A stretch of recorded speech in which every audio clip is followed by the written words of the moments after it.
De Louis XIV. Le jeune Louis XIV est particulièrement féru de romans.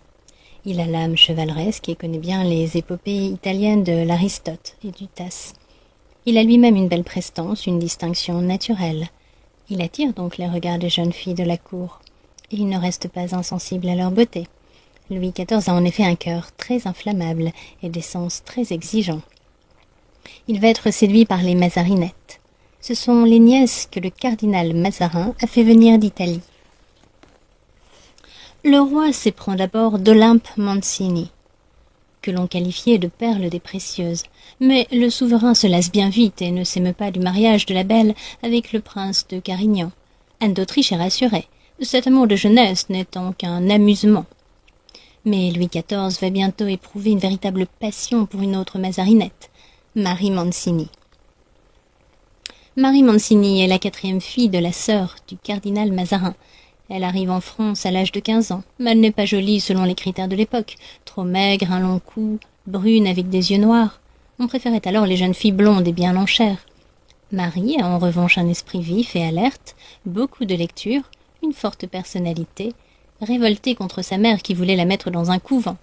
Elle témoigne beaucoup d'affection pour le roi lorsqu'il est gravement malade. Louis XIV le remarque et en est touché. Il demeure sous le charme de son esprit nourri des mêmes romans chevaleresques que lui.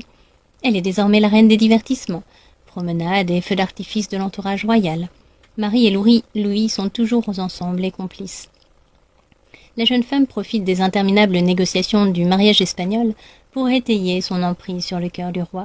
Elle y arrive si bien que le roi finit par déclarer qu'il veut épouser Marie.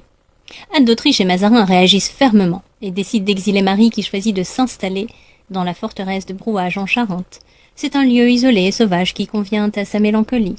Les adieux sont baignés de larmes, Marie déclarant à Louis XIV « Vous pleurez, et vous êtes le maître ».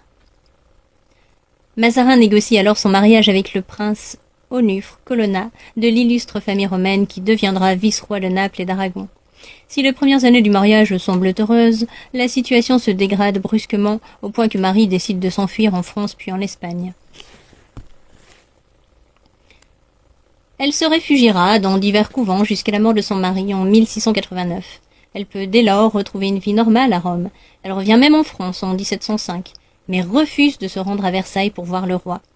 La page de leurs amours est depuis longtemps tournée.